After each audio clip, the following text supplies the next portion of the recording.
ধন্যবাদ বিশ্বনাথ পেশ ক্লাব আমাকে সুযোগ দেওয়ার জন্য। আমি একটি কবিতা আবৃত্তি করতেছি কাজী নজরুল ইসলামের রুদ্র মোহাম্মদ শহীদুল্লাহ বাতাসের লাশের গন্ধ।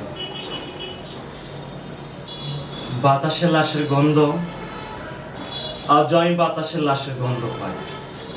আজ আমি মাটিতে এই মৃত্যু নগ্ন নৃত্য দেখি, দর্শিতার কাতর চিৎকার শুনি আজ আমি থমরার ভিতরে। এদেশ কি ভুলে গেছে সেই দুঃস্বপ্নের রাত, সেই রক্তাক্ত সময়। বাতাসের লাশের গন্ধ ভাসে, মাটিতে লেগে আছে রক্তের দাগ। এই রক্ত মাখা মাটির ললাট ছুঁয়ে একদিন যারা বুক বেঁধেছিল, জীর্ণ জীবনের খুঁজে তারা খুঁজে নেয় নিষিদ্ধ আধার। আজ তারা আলোহীন কাছা ভালোবেসে জেগে থাকে রাত্রের গুহায়।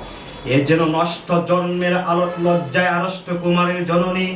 স্বাধীনতা একই হবে নষ্ট জন্ম, একই তবে পিতাহীন জননীর লজ্জার ফসল।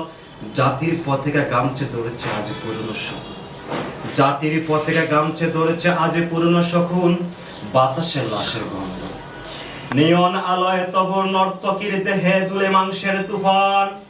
মাটিতে রক্তের ধার, চালের গুদামে তবু জমা হয় অনাহারীর মানুষের হার। এ চোখে ঘুম আসে না, সারা রাত আমার ঘুম আসে। তন্দার ভেতরে আমি শুনি দর্শিতার করুণ চিৎকার, নদীতে পানার মতো বেসে থাকা মানুষের পচা লাশ।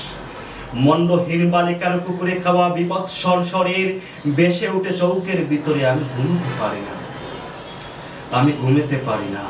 রক্তের কাফনে মোড়া কুকুরে কেচে যারে, শুকুনে কেচে যারে, সে আমার ভাই, সে আমার মা, সে আমার প্রিয়তম পিতা। স্বাধীনতা সে আমার স্বজন, হারিয়ে যাওয়া একমাত্র স্বজন। স্বাধীনতা আমার প্রিয় মানুষের রক্তে কেন অমূল্য ফসল। দর্শিতার বনে সারি ওই আমার রক্তাক্ত জাতির পতাকা। ধন্যবাদ।